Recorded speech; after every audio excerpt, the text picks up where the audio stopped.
Welcome back student. आप सभी का स्वागत है। मैं रंजीत झा आप सभी का स्वागत करता हूं यूट्यूब चैनल अविद्या में। आइए हम आज क्या डिस्कस करने वाले हैं। प्रीवियस क्लास में हमने एपी डिस्कस किया था। एपी में हमने इंट्रोडक्शन वाला पार्ट जस्ट कवर किया था कि एपी क्या है, कैसे आप एपी को आइडेंटिफाई कर सकते हैं।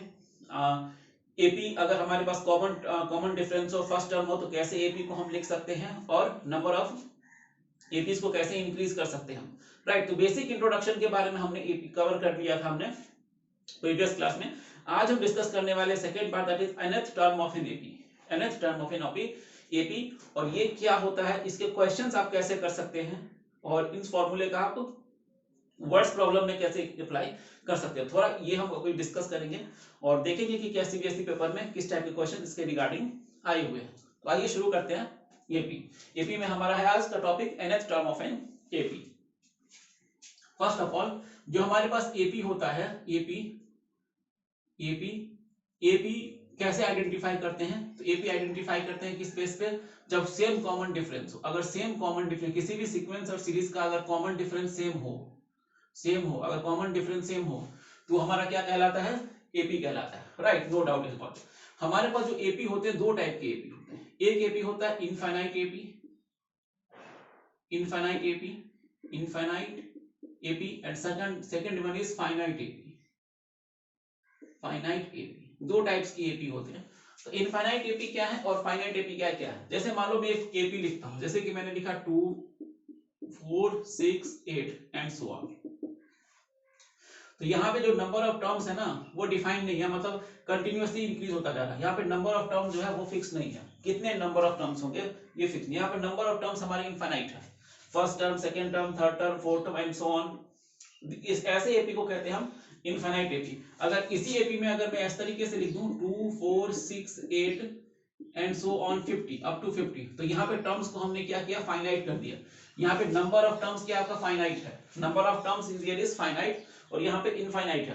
तो जिसमें नंबर ऑफ टर्म्स हमारा इनफाइनाइट होता है उसे हम इनफाइनाइट एपी कहते हैं, और जिसमें हमारा फाइनाइट होता है यानी हमें नंबर ऑफ टर्म्स कैलकुलेट कर सकते हैं, ऐसे एपी को हम फाइनाइट एपी कहते हैं। पिछली क्लास में हमने क्या देखा था, इसी चीज को अगर ध्यान से देखो तो हमारे पास जो एपी है 2 4 6 8 एंड सो ऑन, कहीं तक जा सकता है। तो nth टर्म ले लेता हूं मैं, यहाँ पे nth टर्म ले लेता हूँ, nth टर्म तक ये मूव कर रहा है nth टर्म। इसको हमने पिछली क्लास में क्या कहा था, पिछली क्लास में क्या कहा था कि ये हमारा a, इसे हम कहते हैं a plus D, a plus 2d, a plus 3d। Right, a plus D, a plus 2d, a plus 3d। या फिर दूसरे लैंग्वेज में आप ये कह सकते हो a1 a2 a3 a4 and so on, कह सकते हैं। प्रीवियस क्लास में देख चुके हैं a plus D, a plus 2d, a plus 3d क्या है हमारा। किसी और कंफ्यूजन है तो मेरा प्रीवियस लेक्चर आप देख सकते हैं। तो a1 a2 a3 a4। तो आप ध्यान से देखो यहाँ पे जितनी भी चीजें हमने लिखी है a1 a2 a3 a4 and so on, ये क्या हो जाएगा an। इंक्रीजिंग ऑर्डर में जाना, nth टर्म है तो हमने an लिख दिया, an। राइट, अब इसी को अगर ध्यान से देखो यहाँ पे, तो a1 में फर्स्ट टर्म है उसमें कोई डी नहीं है, सेकंड टर्म में एक डी है, थर्ड टर्म में 2 डी है, फोर्थ टर्म में 3 डी है। मतलब जितना टर्म जा रहा है उससे एक डी कम होता जा रहा है। राइट, तो इसको देखते हम यहाँ पे लिख सकते हैं a plus n minus 1 into d, a plus n minus, जहां पे d कम होता जा रहा है। a3 है तो 3 में 2 डी है, a4 है इसमें 3d है, तो an होगा तो n में से एक कम, that is n minus 1d। Simple, n minus 1d। इसी n माइनस 1d को, इसी को हम कहते हैं an is equals to a plus n minus 1d। यही हमारा nth term of an AP है। This is called nth term of an AP, nth term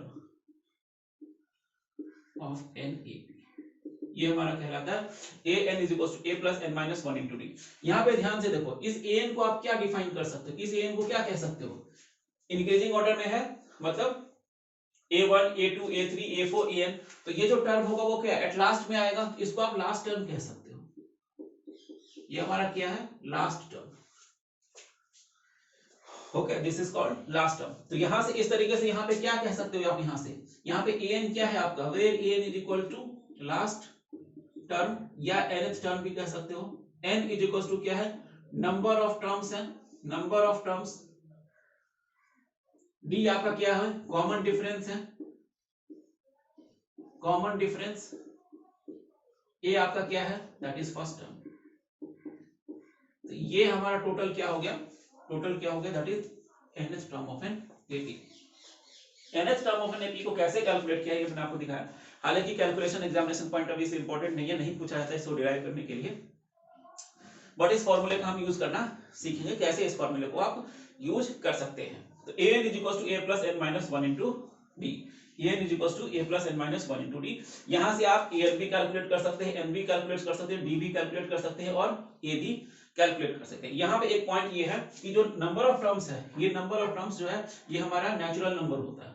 natural number, natural number आप जानते हो क्या होता है नेचुरल नंबर, बहुत सारी किताब में लिखा होता है पॉजिटिव इंटीजर्स लिखे होते हैं, तो कोई इशू नहीं है, पॉजिटिव इंटीजर्स भी आप लिख सकते हो और नेचुरल नंबर भी।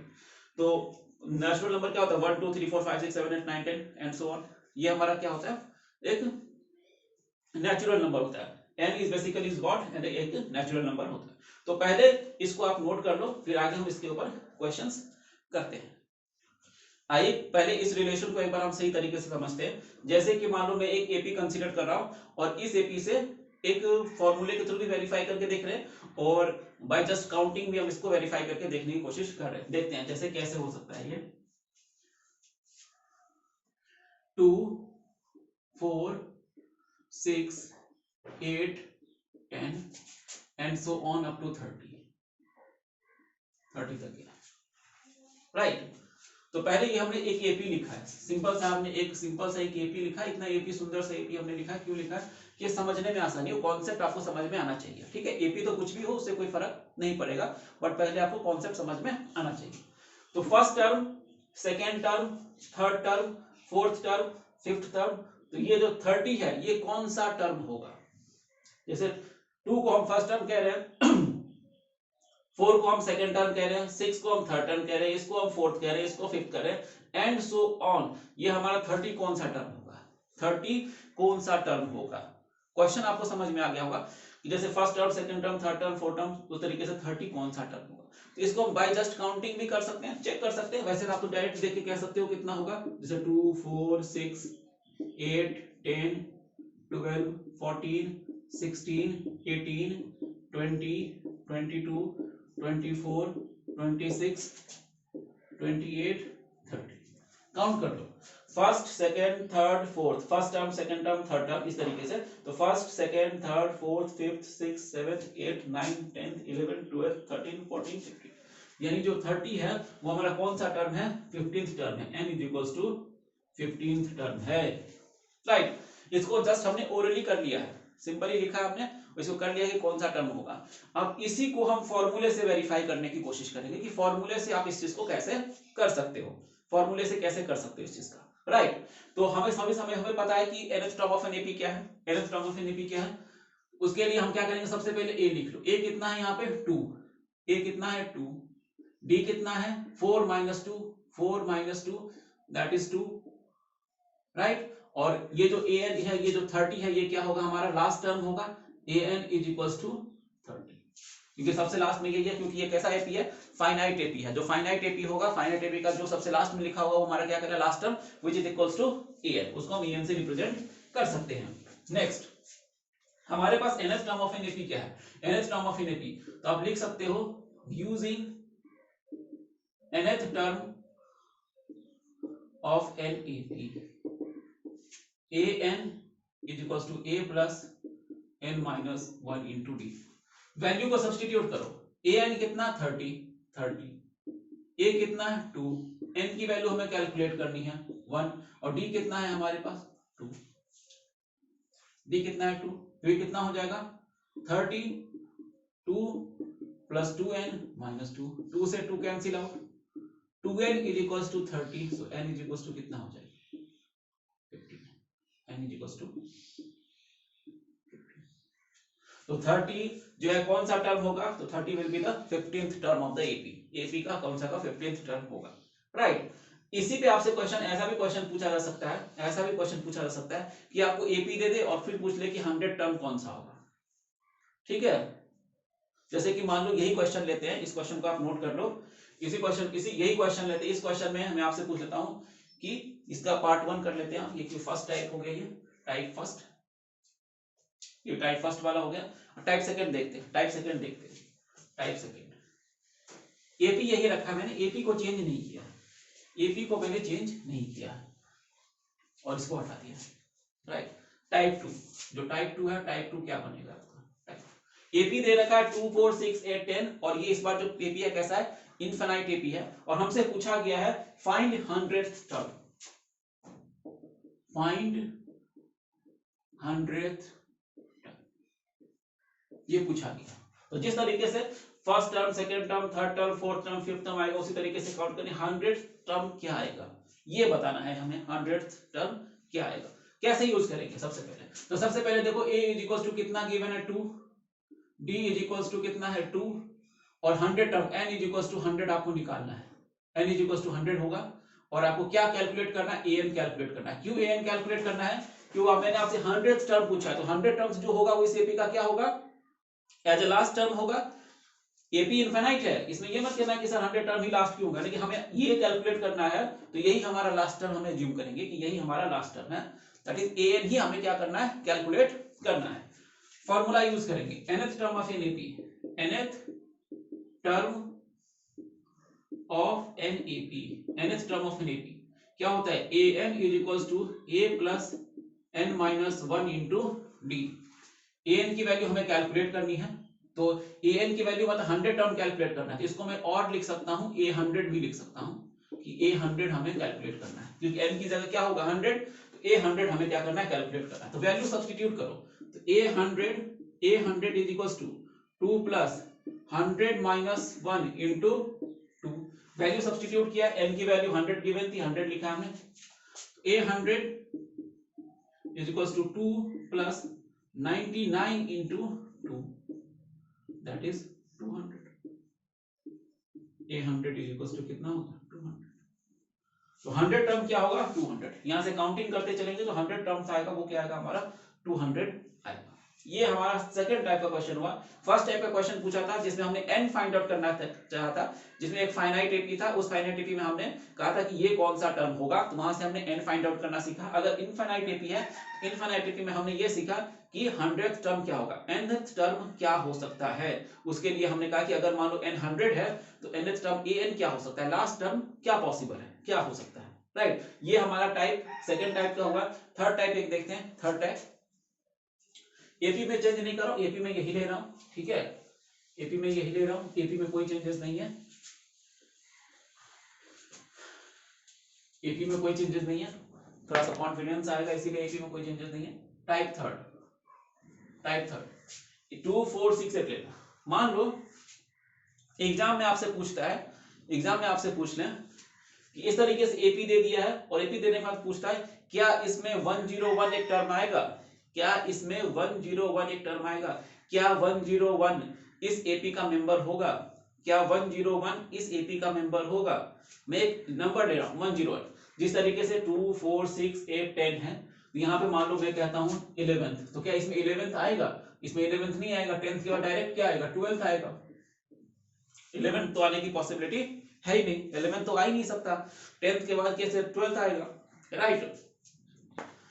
तो इसी तरीके से क्वेश्चन है कि 100 क्या 101 इसमें आएगा या नहीं आएगा, 100 क्या इसमें आएगा या नहीं आएगा। इज क्वेश्चन यहां लिख देता हूं, is 101 is a member of the given AP, is 101 is a member of given AP, is 101 member of, is 101 a member of given AP, क्या ये है या नहीं है, ये आपको बताना है। क्लियर है, क्वेश्चन है, सिंपल सा क्वेश्चन है। तो यहाँ पे आपको क्या चेक करना है, तो यहाँ पे अब आपको n फाइंड आउट करना है, राइट, यहाँ पे n फाइंड आउट करना है, क्योंकि 101 दे रखा है, तो 101 दे रखा है कि 101 यानी कहने का मतलब क्या होगा, ए तो हमारा 2 हो गया, डी भी हमारा 2 है, कॉमन डिफरेंस भी 2 है, और ए एन इज इक्वल टू कितना होगा 101। हम जानते हैं कि 101 ये एपी में नहीं होगा, क्योंकि 2 के सीरीज में अगर देखो तो 101 कभी नहीं आएगा, तो ये इसका मेंबर नहीं होगा। लेकिन इसको एपी के थ्रू कैसे कर सकते हैं, इस फॉर्मूले के थ्रू हम कैसे कर सकते हैं, तो हमें बेसिकली क्या फाइंड आउट करना है, एन फाइंड आउट। 101 मैंने एन क्यों लिया है, क्योंकि 101 का चेक करना है, तो यही लास्ट टर्म हमारा होगा, तो एन इज इक्वल टू 101, और हमें यहां से फाइंड करना है एन, ठीक है, यहां से फाइंड करना है n। तो यहां पे हम क्या कह सकते हैं, यहां पे सिंपली हम कह सकते हैं nth term of an AP using nth term of an AP using nth term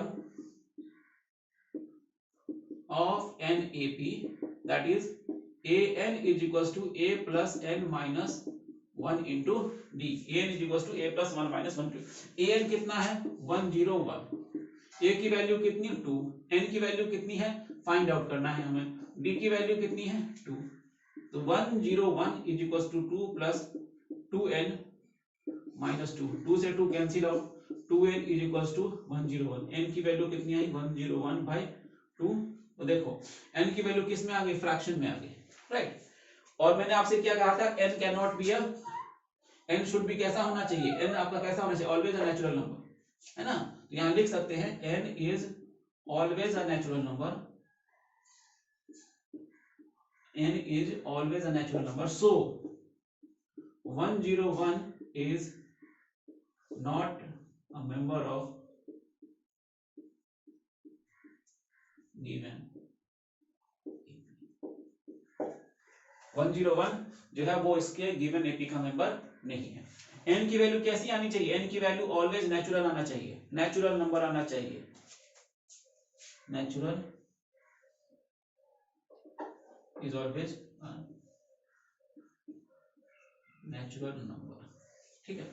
n की वैल्यू क्या होना चाहिए, ऑलवेज एक कैसा होना चाहिए, नेचुरल नंबर होना चाहिए, और n की वैल्यू यहाँ पे नेचुरल नंबर नहीं आ रही है, 50.5 आ रहा है। इट मींस कि ये एपी जो है इसमें 101 जो है हमारा इस एपी का मेंबर नहीं है, राइट, इस एपी का मेंबर नहीं है। बहुत ही सिंपल सा क्वेश्चन था, बहुत ही सिंपल सा क्वेश्चन हमने यहाँ पे लिया, राइट, ठीक है। तो टाइप 1 दिखा दिया, टाइप 2 मैंने आपको बता दिया, टाइप 3 भी दिखा दिया। अब एक इसमें इसके ऊपर बेस्ड जो क्वेश्चन बनता है वो बनता है कि एपी कंस्ट्रक्ट करना है आपको, एपी कुछ कंडीशंस आपके पास गिवन होंगी, और उस कंडीशन की हेल्प से आपको क्या एपी कंस्ट्रक्ट करना है। तो एपी कंस्ट्रक्ट करना हमने सीखा था, एपी कैसे बनाते हैं, ए plus d, a plus 2d, a plus 3d। यानी एसेंशियल कंडीशन क्या है कि कोई भी कंडीशन आपके पास हो, आपको ए और डी की वैल्यू चाहिए। अगर आपके पास ए और डी की वैल्यू होगी, then only you can find out the AP, AP का क्या सीरीज होगा, तभी आप फाइंड आउट कर सकते हैं। उसके लिए मैंने आपको फॉर्मूला बताया हुआ था, कैसे करना था, a plus d, a plus 2d, a plus 3d and so on, right. ये था हमारा रिक्वायर्ड एपी। तो कहीं भी अगर एपी लिखनी है, ओपी हमें एपी सीरीज लिखनी हो हमें, तो उसके लिए बेसिकली सबसे पहला काम क्या करना होगा, हमें ए और डी की वैल्यू फाइंड आउट करनी आनी चाहिए। सबसे पहला कॉन्सेप्ट आपका ये माइंड में क्लियर होना चाहिए। हमें अगर एपी लिखनी है तो एपी के लिए हमें क्या क्लियर होना चाहिए, ए और डी की वैल्यू क्लियर होनी चाहिए। अगर ये हमारे पास है तो हम बहुत आसानी से क्या फाइंड आउट कर सकते हैं, एपी बना सकते हैं। जैसे मान लेते हैं एक क्वेश्चन लेते हैं, टाइप 4 टाइप का क्वेश्चन है, टाइप 4, उसको आप कैसे कर सकते हैं, ठीक है। समझने के लिए देखो कितना बढ़िया सा है concept, type 4,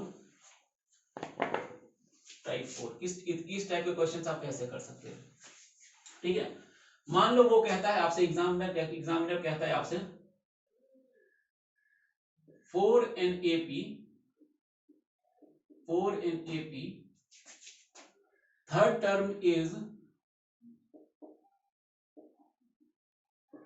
term is 3 and fifth term is 5, find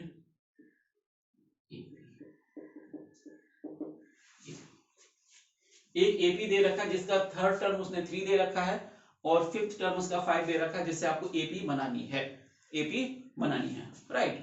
तो क्वेश्चन बहुत ही सिंपल है, आप खुद ध्यान से सोचो। हमारे पास फॉर्मूला क्या है, फॉर्मूला होता है an is equal to a plus n minus 1 into d. ये हमारे पास फॉर्मूला है, नो डाउट, ये हमारे पास क्या सिंपल सा फॉर्मूला है। अगर n की वैल्यू 1 हो जाती है, n की वैल्यू 1, तो a1 is equal to a हो जाएगा, a1 is equal to a।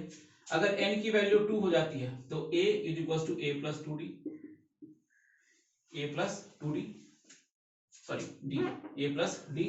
अगर n की वैल्यू 3 हो जाती है तो क्या हो जाएगा, a is equal to a plus 2d। No doubt, है ना। यानी कहने का मतलब जो थर्ड टर्म होता है a3, ये a2 था, ये थर्ड टर्म होता है, उस थर्ड टर्म को हम लिख सकते हैं a plus 2d, a plus 2d लिख सकते हैं। और उसी तरीके से n इज इक्वल टू अगर 5 हो जाए तो क्या लिख सकते हैं, a5 is equal to a plus 4d, a plus 4d लिख सकते हैं। सिंपल है, a प्लस 4d। यानी कहने का मतलब क्या, एक टर्म हमेशा कम आता है। अगर मैं कहता हूं a20 लिखो, a20th टर्म, 20th टर्म क्या होगा, a प्लस 19d, a51 कितना होगा, a प्लस 50d, a101 या 100, a100 कितना हो जाएगा, a प्लस 99d। तो कोई भी टर्म अगर आप लिखना तो बहुत आसानी से हम लिख सकते हैं। a51 हो जाएगा तो a प्लस 50d, a21 हो जाएगा a प्लस 20d, a31 है a प्लस 30d, a29 है a प्लस 28d। सिंपली लिखा जा सकता है इस फॉर्मूले के हेल्प से।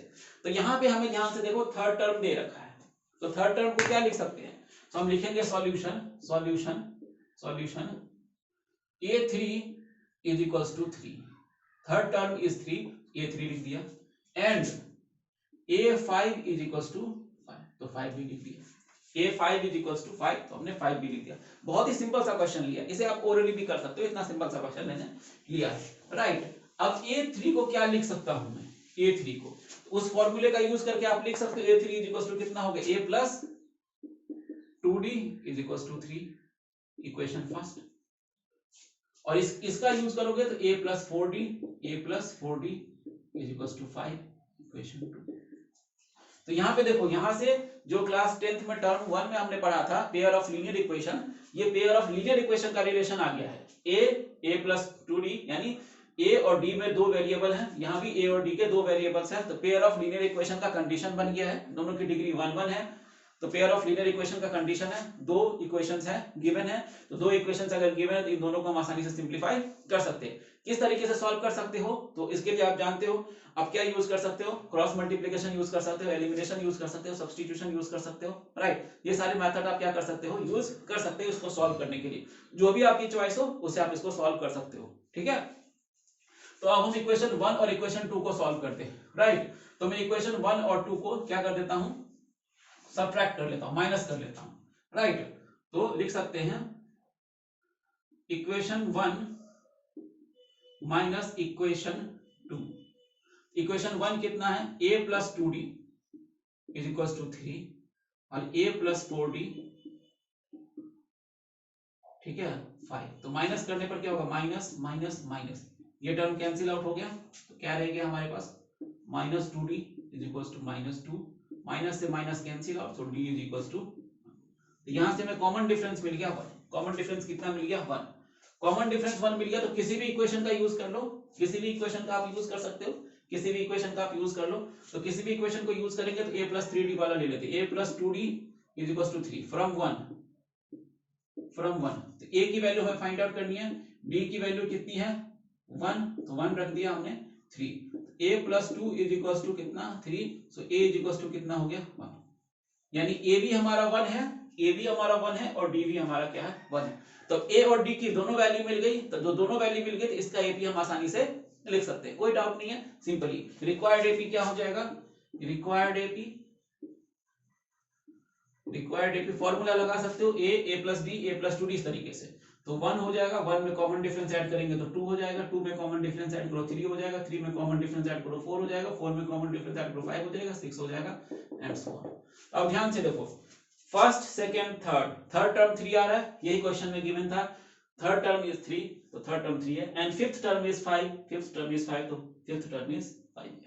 तो यही हमारा क्या हो जाएगा आंसर, करेक्ट, यही हमारा क्या हो जाएगा आंसर हमारा हो जाएगा। तो ये 4 टाइप के क्वेश्चंस बन जो हैं वो इस लेक्चर में इसी फॉर्मूले के ऊपर हम डिस्कस करते हैं। इन्हीं टाइप के क्वेश्चंस हमारे एग्जाम में आते भी हैं, और कैसे कर थोड़े से एडवांस लेवल के भी क्वेश्चंस आते हैं, कभी कभार बोर्ड एग्जाम में पूछे हुए हैं, तो उनको भी हम डिस्कस करेंगे। तो होपफुली आपको ये समझ में आ गया होगा कि इस फॉर्मूले का हम कैसे यूज कर सकते हैं। थोड़ी सी प्रैक्टिस की जरूरत है, थोड़ा सा प्रैक्टिस करोगे, अलग अलग टाइप के थोड़े से क्वेश्चंस करोगे तो ये बिल्कुल नीट एंड क्लीन क्लियर हो जाएगा। बहुत ही सिंपल है, या तो ए कैलकुलेट करना है, या डी कैलकुलेट करना है, या एन कैलकुलेट करना है, या फिर एन कैलकुलेट करना है, या फिर किसी एपी को कैलकुलेट करना है। सिंपल यही काम करना है हमें यहाँ पर। तो फॉर्मूले का यूज आपको सही समझ में आना चाहिए। ए क्या है, डी क्या है, ए एन क्या है, एन क्या है, ये सब आपको समझ में आना चाहिए। तो आप बहुत आसानी से इस क्वेश्चन को आप कर सकते हैं। आइए कुछ हम प्रीवियस ईयर्स के जो पेपर्स हैं, जो बोर्ड एग्जाम्स में आए हुए हैं, उनके कुछ क्वेश्चन हम ट्राई करते हैं। ये इस क्वेश्चन को हम ट्राई करते हैं। ये क्वेश्चन हमारे बोर्ड एग्जाम में आया हुआ क्वेश्चन है, ठीक है। तो इस क्वेश्चन को हम ट्राई करते हैं। क्या है, find 25th term of the AP. आपको क्या निकालना है, 25th term of an AP निकालना है, और एपी आपको गिवन है। ये हमारे पास एपी गिवन है और हमें 25th टर्म हमें कैलकुलेट करना है। तो 25th टर्म कैलकुलेट करना है, तो 25th टर्म क्या होगा, एन के फॉर्मूले से निकाल लेंगे। तो एन 25th टर्म क्या होगा, a25 is equal to a plus 24d, right. फॉर्मूले का यूज कर सकते हैं, कोई इशू नहीं है। अगर ये बात समझ में नहीं आ रही तो कोई प्रॉब्लम नहीं है।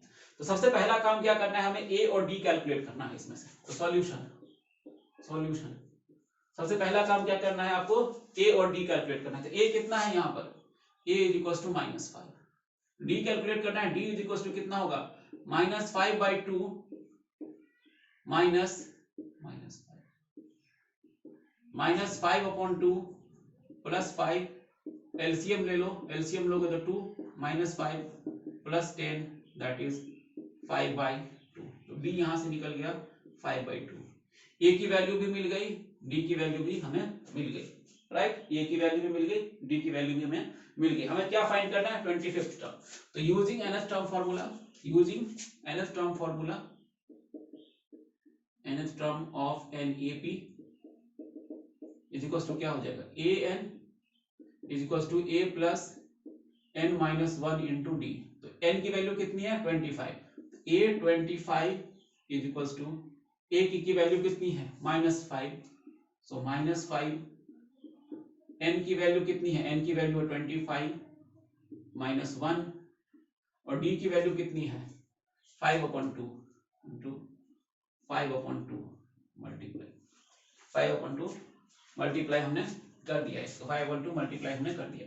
नेक्स्ट सॉल्व करो इसको। सॉल्व करने पर क्या होगा, -5 प्लस 24d 24 इंटू 5/2, 2 से चला जाए कैंसिल आउट हो जाए, कितना होगा 12, -5 plus 60 is equal to 55।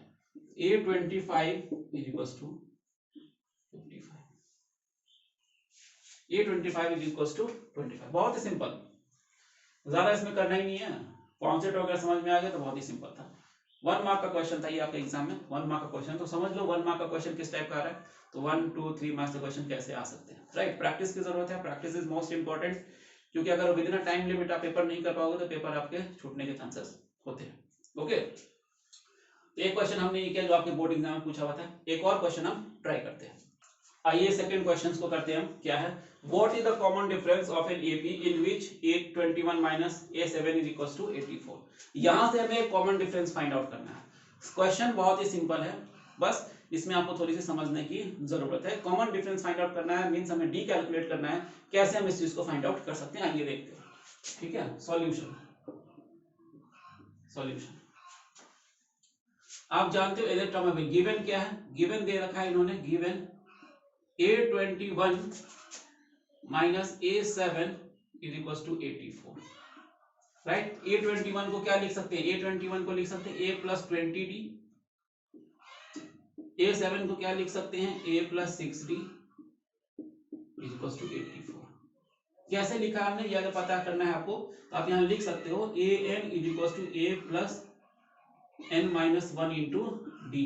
a की वैल्यू, n की वैल्यू कितनी है 21 है, a21 करेंगे तो a plus 21 minus 1 into d, that is a21 is equal to a plus 20d। Similarly इसका भी कैलकुलेट कर लेंगे तो an is equal to a plus n minus 1 into d, a7 है तो a7 करेंगे तो a प्लस 60। इसके हेल्प से हमने इस चीज को किया है, इसके हेल्प से हमने इस चीज को किया है आपने, ठीक है। इसको इरेज कर देता हूं मैं, अब सॉल्व करना आसान है, सॉल्व करना अब आसान है। ब्रैकेट ओपन कर लो, a plus 2d 20d minus a minus 6d is equal to 84 is equal to 84। a से ये कैंसिल आउट हो जाएगा, ये कितना हो गया हमारा 14d इज इक्वल टू 84, तो d is equal to 84, d is equal to 84 by 14, 14 6 जा, तो that is d is equal to 6। तो कॉमन डिफरेंस कितना आ जाएगा, कॉमन डिफरेंस हमारा आ जाएगा 6। आंसर क्या हो जाएगा इसका, that is 6।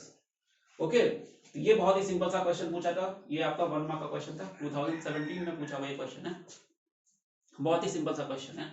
a21 minus a7 is equal to 84 given है, तो a21 को हमने ये लिख लिया, ये क्या होता है a और d के फॉर्म में, a7d को हमने ये लिख लिया, दोनों का माइनस गिवन था तो माइनस 84 था, सॉल्व कर लिया, सॉल्व करने के बाद कॉमन डिफरेंस वैल्यू मिल गई। बहुत ही सिंपल सा क्वेश्चन था ये आपका, ठीक है। एक और क्वेश्चन ट्राई करते हैं, इस क्वेश्चन को ट्राई करते हैं हम। ये हमारा क्वेश्चन 2018 में आया हुआ क्वेश्चन है ये।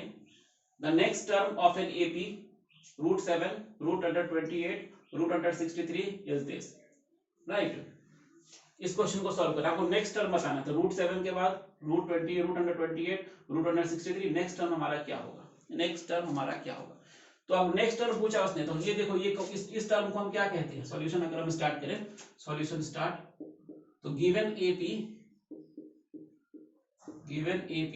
क्या है हमारा, √7 √28 √63 राइट, √7 √128 √163, सिंपल सा क्वेश्चन, सिंपल सा है। इसको कहते हैं फर्स्ट टर्म, इसको कहते हैं सेकेंड टर्म, इसको कहते हैं थर्ड टर्म। तो जो नेक्स्ट कैलकुलेट करना है वो कौन सा टर्म होगा, फोर्थ टर्म, यानी A4 आपको कैलकुलेट करना है। ये first term, second term, third term, इसके नेक्स्ट आपको पूछा है, मींस आपको कौन सा टर्म कैलकुलेट करना है, A4 आपको कैलकुलेट करना है। So next term will be what, next term will B A4, right. तो क्या लिख सकते हो, नेक्स्ट टर्म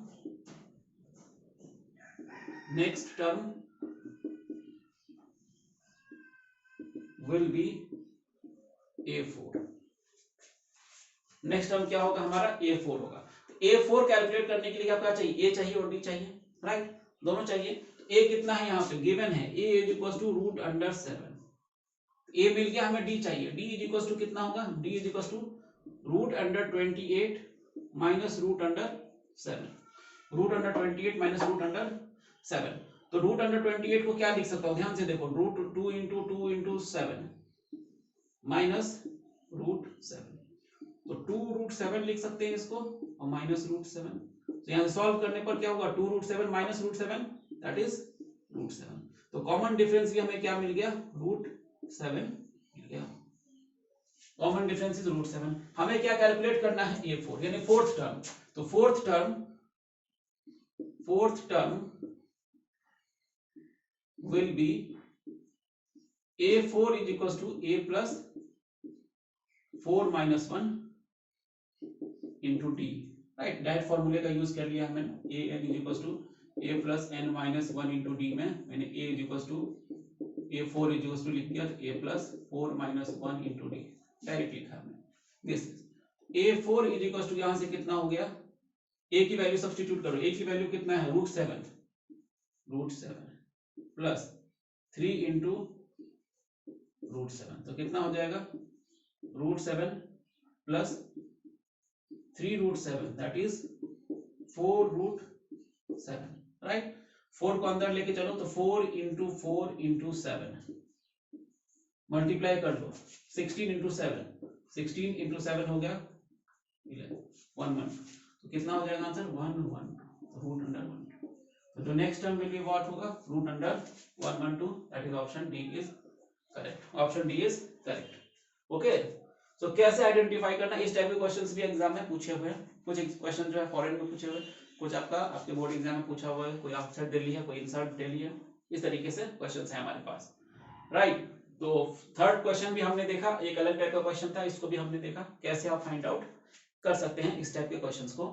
और क्वेश्चन ट्राई करते हैं, आइए इस फोर्थ क्वेश्चन को ट्राई करते हैं। फोर्थ क्वेश्चन हमारा है, the first term of an AP is P, first term आपकी एपी का P है, and the common difference is q, common difference उसका q है, देन उसका 10th टर्म क्या होगा? इन चार ऑप्शंस में से कौन सा सबसे करेक्ट आंसर होगा, सबसे करेक्ट ऑप्शन होगा?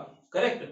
फर्स्ट टर्म दे रखा है p, राइट। तो हमारे पास जो फॉर्मूला है उस फॉर्मूले का आप रिकॉल करो। ये क्वेश्चन आपके 2020 में आया हुआ क्वेश्चन है, सीबीएसई 2020 में आया हुआ क्वेश्चन है, राइट। इसको आप रिकॉल करो। फॉर्मूला क्या था हमारे पास nth टर्म के लिए? a n is equals to a plus n minus 1 into d. यही फॉर्मूला था ना, यही फॉर्मूला था, राइट। इन्होंने क्या कहा है कि इसमें फर्स्ट टर्म जो हमारा क्या है वो p है, फर्स्ट टर्म हमारा p है और कॉमन डिफरेंस हमारा q है, राइट। तो कौन सा टर्म निकालना है? 10th टर्म कैलकुलेट करना, मतलब n is equal to 10th term, n is equal to 10 given है आपको, तो a 10 हो जाएगा यहाँ पे, a 10 is equal to a की जगह क्या हो जाएगा? p plus 10 minus 1 into q। तो सॉल्व करने पर p plus 9, so correct answer is C, p plus 9q। बहुत ही सिंपल सा क्वेश्चन, सीबीएसई 2020 में आया हुआ क्वेश्चन है, one of the easiest question आप इसको कह सकते हो। समझने की बात है कि a को उसने p बोल दिया है और d को उसने q बोला है, तो उसने बोला है 10th टर्म कैलकुलेट करो कि 10th टर्म हमारा क्या होगा। बहुत ही सिंपल सा क्वेश्चन है। एक और ट्राई करते हैं, क्वेश्चन नंबर 5 देखते हैं हम। क्वेश्चन नंबर है 5, how many 2 digit numbers are divisible by 3? 2 digit number कितना होता है? 2 डिजिट नंबर कितना होता है? 10 से स्टार्ट होता है अप टू 99 तक, इसी को कहते हैं 2 डिजिट नंबर्स। यानी आपको कह रहा है कि 10 से लेके 99 तक के बीच में कितने ऐसे नंबर्स हैं जो 3 से डिविजिबल हैं, ये आपको फाइंड आउट करना है। तो 3 से डिविजिबल कहने का मतलब क्या होगा? 3 का मल्टीपल होना चाहिए, अगर वो 3 का मल्टीपल है तो 3 से भी डिविजिबल होगा, राइट। तो सबसे पहला नंबर कौन सा होगा? 10 डिविजिबल होता है 3 से? तो नहीं। 11 होता है 3 से? नहीं। तो क्यों डिविजिबल है पहला? 12। तो फर्स्ट नंबर 12 से डिविजिबल होगा। सेकंड कौन सा डिविजिबल होगा? 5 से। 15 12 का 15 के बाद 18 अप टू 99, क्योंकि 99 भी 3 से डिविजिबल होता है। तो ये पूछ रहे कि यहाँ से 12 से लेकर 10 से 99 तक के बीच में कितने ऐसे नंबर्स हैं which are divisible by 3। तो देखते हैं कैसे कर सकते हैं। सबसे पहले आपको एपी बनाना होगा, ठीक है। एपी सबसे पहले एपी रिक्वायर्ड एपी आपको लिखनी होगी, तो विदाउट एपी का तो हो नहीं पाएगा। तो ठीक है, तो लिख सकते हैं solution start. Solution list of 2 digit numbers which are divisible by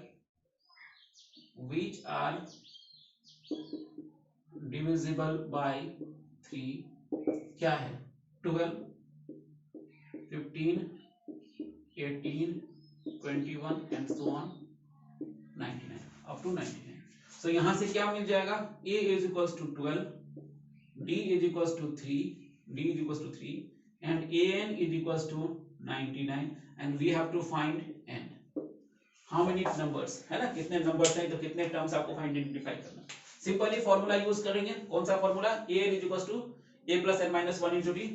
from an is equals to a plus n minus 1 into d। an की वैल्यू कितनी? 99 is equals to a की वैल्यू कितनी?